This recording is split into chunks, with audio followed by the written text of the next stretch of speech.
Yes, you read the title right. I've officially maxed out my tax-free investment account. Now, I've been focused on contributing as much as I possibly can to my TFSA for the past 5-ish years now, and because I'm 27 years old, my total contribution room limit is $69,500. To back that up for a second, the TFSA is a Canadian registered investment account that you can start contributing to once you turn 18 years old. Every year, you gain additional contribution room, and it's different depending on the year. We'll throw a chart up here so you can see all the different years' contribution room limits that they've had in the past, but at the end of the current year, the government will announce the next year's new limit. Anyways, since I turned 18 back in 2014, that's when my contribution room started building. Now, one of the coolest features of the TFSA is that the contribution room builds. You don't have to invest the current year's limit within that calendar year, so I've been catching up over time as my contribution room has been building. Now, this is a seriously great perk that the Canadian account has. The American version, even the UK one, I'm pretty sure, it doesn't let you do this. You actually do have to invest within the current year or you lose all that contribution room. So for example, from aged 18 to 22, I didn't invest any money, but my contribution room built up to $26,500. Then when I started investing my money, my contribution room kept building too, so I've been slowly catching up over the past few years. I was able to officially max out my account for the first time in December 2023, so at the time my total contribution room was $62,500, and I contributed that to my TFSA. Now this year in 2024, my limit grew by another $7,000, bringing my total up to $69,500. My plan right now is to invest $2,000+ a month for the first few months of this year, so I should have it remaxed out for this year by the end of March. The main reason that I made this my #1 financial priority is that I really wanted to focus on investing as much as possible when I'm young. I don't have that many expenses right now, like I pay my rent and basic living expenses, but I don't have a car, I don't have kids, I don't pay for a mortgage, even my rent's pretty low. So in general, as long as I prioritize it in my budget, I have the flexibility to be investing a lot of money consistently. On top of that, the earlier you start investing, the more time you have for your money to grow and compound. In general, time in the market is key to having a lot more money in the future, so why not start as early as I possibly can? Now that's the reason that I wanted to invest in general, but the reason that I chose the TFSA over the RRSP, for example, is because I haven't been in my highest income earning years yet. At least I hope I haven't been. Now these are what my incomes have been over the past 5-ish years. You'll even see that my income went down a bit when Dennis and I started working for ourselves. Now the RRSP is most useful for reducing your taxable income, and that's going to be more beneficial for me when my income's higher. Now another potential reason to use the RRSP instead for some people is that you might want to take advantage of the first-time homebuyers plan that they have. In our case, we decided to focus on our TFSA and keep our money invested in the market and not take it out. But you could also, in theory, use the TFSA in the same way to take the money out and use it to buy your first home. But in that case, you don't have the limits on when you have to recontribute it, and you'd be recontributing to an account that's tax-free, which you could look at as a benefit anyway, but more on all of that later. Okay, now jumping back to the whole maxing out my contribution limit thing, the main reason that this account has a cap on how much you can contribute is because it's a tax-advantaged account. Like I said before, it's tax-free, meaning that the money that you invest within this account, after it grows, hopefully, for years and years, you can take that money out in the future without having to pay any taxes on it. So you're essentially growing your income without paying any taxes on a portion of your income. Now, obviously that sounds great, so if we could, we would all just invest using an account like this, which is why the government puts a cap on it so that we don't just invest tax-free.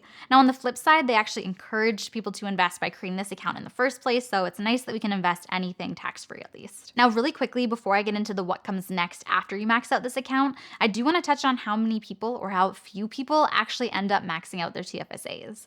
Now, in Canada, our population's at about 40 million people right now, and as of 2023, 16.1 million people have TFSAs, and of the people who have them, only about 9% are actually maxing them out. So overall, only about 45% of eligible Canadians have TFSAs and have maxed them out, so it's definitely a pretty small group of people. Our goal is to get as many people as possible using and contributing as much as possible to the TFSA, so hopefully we'll see that stat increase in the future. But anyways, all this to say is that if you hit the goal of maxing out your TFSA, that's a big deal, and it's not something that a lot of people get to do. And obviously the next logical question is, what's next? At least that's definitely the exact question that I had, and it's kind of funny when you have this big goal in your head for years and years that you're working towards hitting, and all of a sudden you hit it and you have to kind of reevaluate your plan and come up with the next step. Okay, so there's not just one next step that you have to take, there's a few different options, but in this video I'm going to be sharing what I'm personally going to be doing next. So the option that I'm going for is opening up an FHSA, or the First Home Savings Account. Now this is Canada's newest registered investment account. It just officially launched last April, so truly brand new, but it has some amazing perks. The FHSA is both tax-free and it reduces your taxable income. Basically, when you contribute money to an FHSA, it reduces your taxable income for that year, just like the RSP does. So for example, let's say that your income is $70,000 and you contribute $8,000 to an FHSA, your taxable income now becomes only $62,000, meaning that you pay less taxes in the short term. But you also get to take that money that you've invested out tax-free as well in the future. So that $8,000 that you invested, hopefully it's growing over time, and then when you ultimately take it out of the account, you don't pay any taxes on that money. The FHSA is an interesting one though, because there are a few rules and limitations. You have to be a first-time home buyer. Now the definition of that for this account specifically is that you can't have lived in a home that you owned the year that you open up an FHSA or for 4 years prior to that. And on top of that, you have to be between the ages of 18 to 71. Now that's just the high level. There's a whole video that we did explaining all the different rules and details to this, so make sure you check that out before you actually open one up, but that's the high level. Also, you can only invest up to a lifetime limit of $40,000, and that's broken up into $8,000 per year. Now that contribution room doesn't start building until you open up an account. It's not like it starts at a certain age. Also, there's rules around how long you can take to catch up on past year's limits. So for example, if you open up an account but you don't invest money for several years, you'll start to lose contribution room.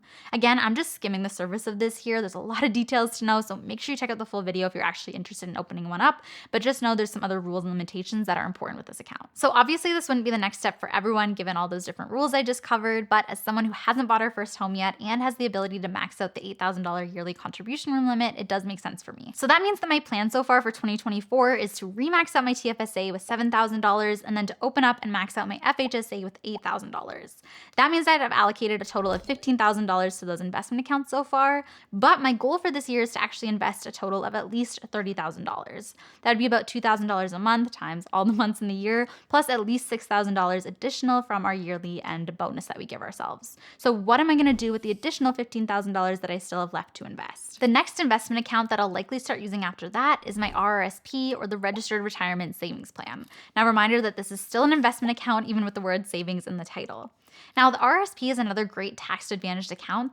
Like I mentioned before, it's a tax-deferred account, meaning that you reduce your taxable income now, but instead you defer those taxes to the future. So a quick example to help with that, if your income's $80,000 and you contribute $10,000 into your RRSP, your taxable income now becomes $70,000. So basically you're saving money by paying taxes on a lower amount of money. But you don't get away with never paying those taxes. In the future, when you take money out of this account for retirement specifically, that's when you pay taxes on that money that you take out. The idea is that it gets added to your taxable income in that year, and it's most useful for you and beneficial if your income's lower in the future than it is right now. So example again, let's say that your future income is $50,000 and you take out $10,000 from your RRSP. Your taxable income is now $60,000, so it's gone up.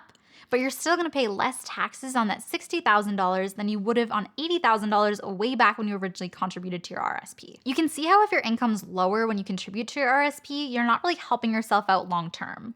You're definitely benefiting from it short term, but you're not helping future you out as much as you could be. Anyways, with all that in mind, it's better for me to be contributing to my RSP now that my income's at $70,000 plus whatever my year-end bonus ends up being than it was in the past when I was making less money and paying less in taxes. It'll be even better moving forward as my income continues to grow too. Now, according to my CRA account, my RSP contribution room as of 2023 was sitting at $48,680. I also know that I can add 18% of my 2023 income to that number too, which was $13,142, which means that my total contribution room that I have built up right now is $61,822. Now, I'm obviously not gonna be able to max this out this year, but I am gonna start working towards maxing out my RSP next, and I'm gonna have a few months to end off this year to start contributing to it.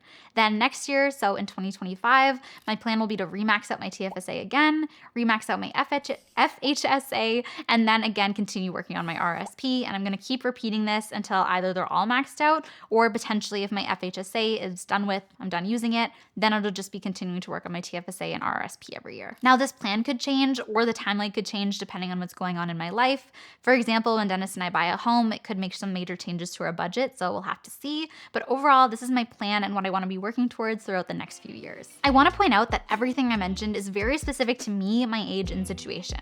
Now, in general, we do believe in maxing out your TFSA first, or at least your registered accounts in general, before moving on to taxable accounts. But otherwise, it's going to be differences depending on where you're at. The what's next for you could be maxing out your spouse's TFSA, it could be maxing out your kids' RESPs, it could be paying down your mortgage more aggressively. It just depends on what stage you're at personally, so make sure you keep all of that in mind. Now, if you do want to see more about my money and investing journey, make sure you check out this video next, and we'll be back next week with another video.